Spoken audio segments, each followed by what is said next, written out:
Почитуван председател, почитувани колеги пратеници, почитувани министри, сакам на почетоку да поздравам иницијативата за прифаќањето за јавна расправа од страна на мнозинството, а која што беше предложена од пратеничката група на ВМРО ДПМН. Исто така сега на почетокот најдобронамерно сакам да го замолам господинот заменик министер да провери една информација што сега пред 10 минути ми стигна во порака од Теквешијата. Најверојатно, значи не тврдам, нека се провери, пак ќе кажам благонамерно, се шпекулира дека од утре затварат сите пунктови, освен пунктот на Лазовото Мовче. Лозарите се изманипулирани, не само од винариите, туку и од владата најмногу. Кога овие денови ги гледаме како координирано се ја префрлаат топката едни на други, станува јасно дека за една перфидна игра, која вещо ја играат и владата и винариите, а на штета на лозарите.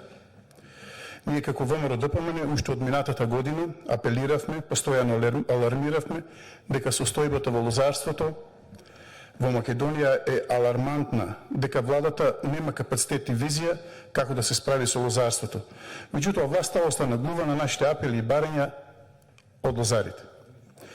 Ова што годинава се случува со пандемијата COVID-19 е само изговор на владата и на дел од винариите дека виното не може да се продава и дека има залихи на вино. А јас ќе ве потсетам дека најголемата продажба на вино е во месеците декември, јануари и февруари. Тогаш немаше прогласено криза COVID-19. Исто така и угостителските објекти почнаа да се затвараат после првата половина од март. Значи, многу е непријатно винариите да се правдаат дека поради корона кризата виното не се продава, а погледнете ги цените на нивните вина, ниту еден денар не е намалена во малопродажбата. Ако е криза и ако е намалена потрошувачката, следствено, нели, треба да биде намалена и цената, се со цел да пласираат поголеми количини на вино. Затоа кога велам дека играта помеѓу владата и некои винари е добро координирана, мислам на овие факти кои сите заедно ги гледаме секојдневно. Од друга страна, како може винариите да немаат капацитет да го откупат грозјето по ланските цени, а имаат капацитет да го откупат со намалени цени од 70 до 80%. Или имате капацитет да го откупите грозјето, или немате.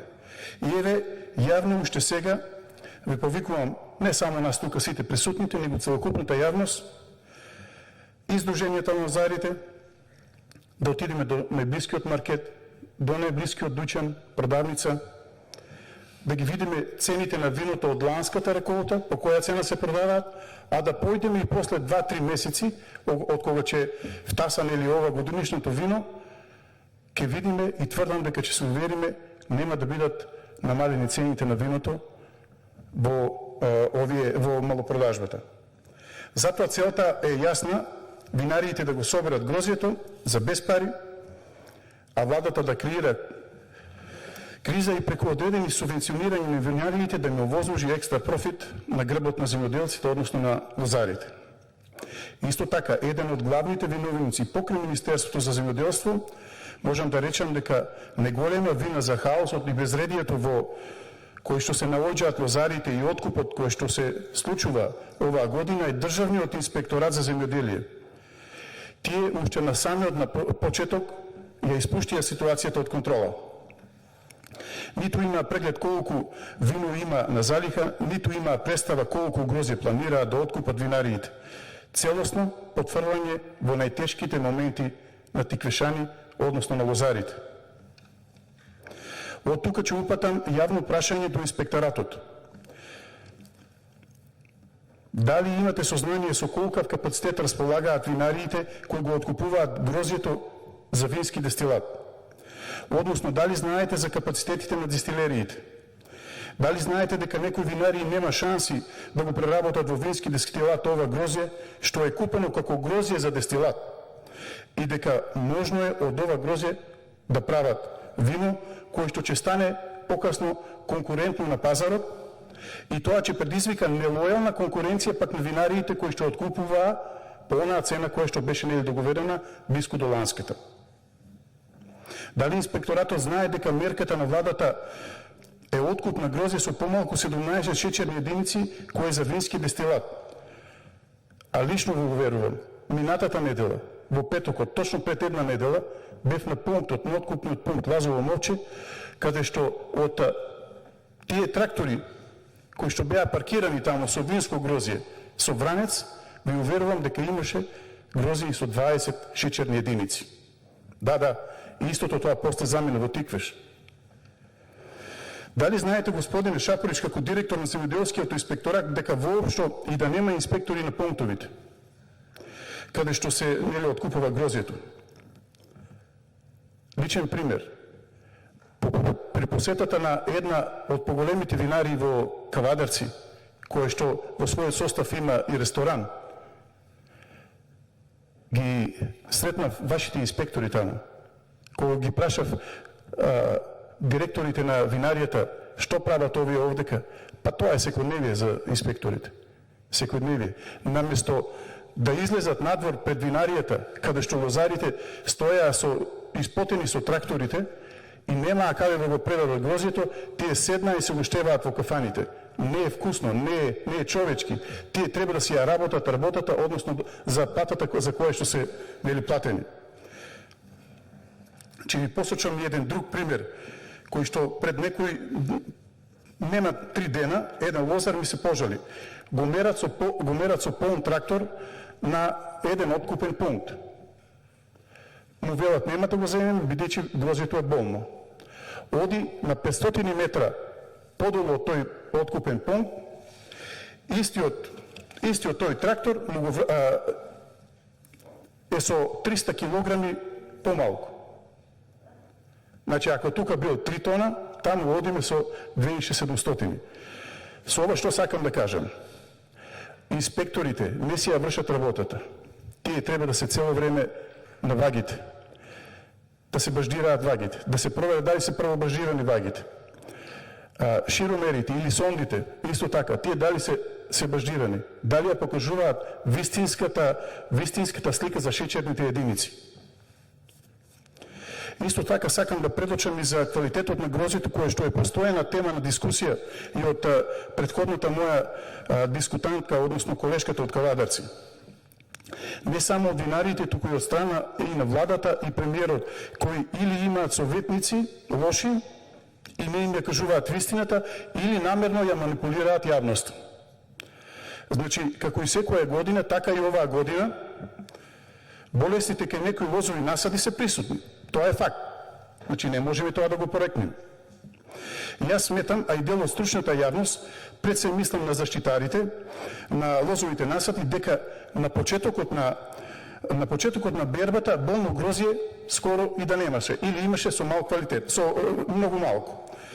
Со самиот факт што винариите не го започнаа на време откупот на грозје, поради тоа што некои сорти одамна ја достигнаа технолошката зрелост, а стоја необрани, е главниот причинител за капањето на грозјето на виновата лоза, односно болеста позната како бутритис. Доколку не се тактизираше со цената на грозјето, а вака сега годинава можеме да ја запишеме во историјата на лозарството дека грозје од сортата вранец во Тиквешијата и во Република Македонија се бере и во месец октомври, еве денес на 2 октомври, се бере и во месец октомври, кога на власт во Република Македонија е Социјалдемократскиот сојуз на Македонија. На крај, сакам да ви укажам дека субвенциите од 4 денари на винариите, кои го откупуваат грозјето демек за вински дестилат, е погрешна. Тоа е моје мислење. Ворете да се даваат субвенциите, ворете да се помага на лозарите, затоа што и јас сум лозар и ја поздравувам оваа мерка. Но, истите овие субвенции, истите овие 4 плюс 4 денари, значи 8 денари, зошто да не одат директно кај лозаропроизводителите? Сега, нели на претходната моја колешка од Кавадарци предложи, односно побара да дадеме ние некои конкретни мерки во овие заклучоците, сега јас би ги пуштил тие конкретни мерки. Интервентен откуп во организација на пласманот на земјоделското производство, така и на грозието. За да има повторно најмалку цена 15 денари бранец, 13 денари Смедеревка. Тоа значи дека 30 дена пред откупот ќе се знаат цените. Субвенциите ќе дојдат навремено и тоа во февруари, најдоста март, кога им требат на лозарите. Државата ќе формира посебни агенции за грозија. Разочараност, пониженост, но и паничен очеки лозарите од тиквешијата. Тоа почна да скапува по лозовите плантажи, а откупот никако да почне. Тактизирањето на винариите. Вака, пратеникот има право. Ви имате право да реагирате. Меѓутоа, ја замолувам да не се повтори во дискусијата понатаму, ако е можно.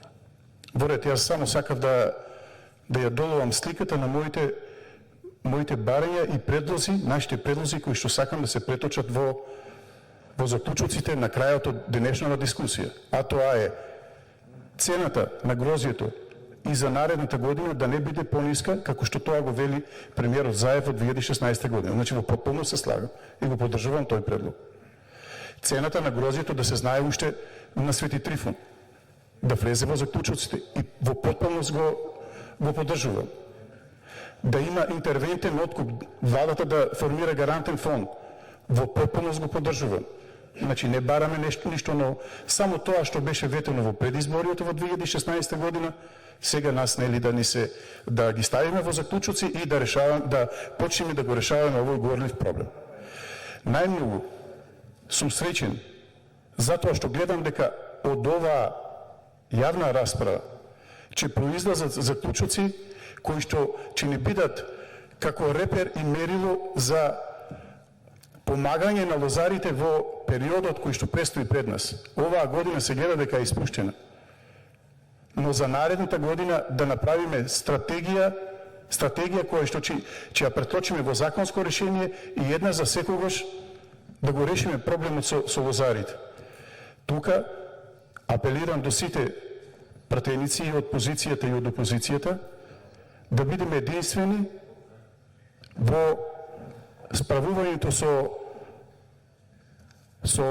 оваа криза во кој што се најде лозарството во Ковадарци, посебно оваа година.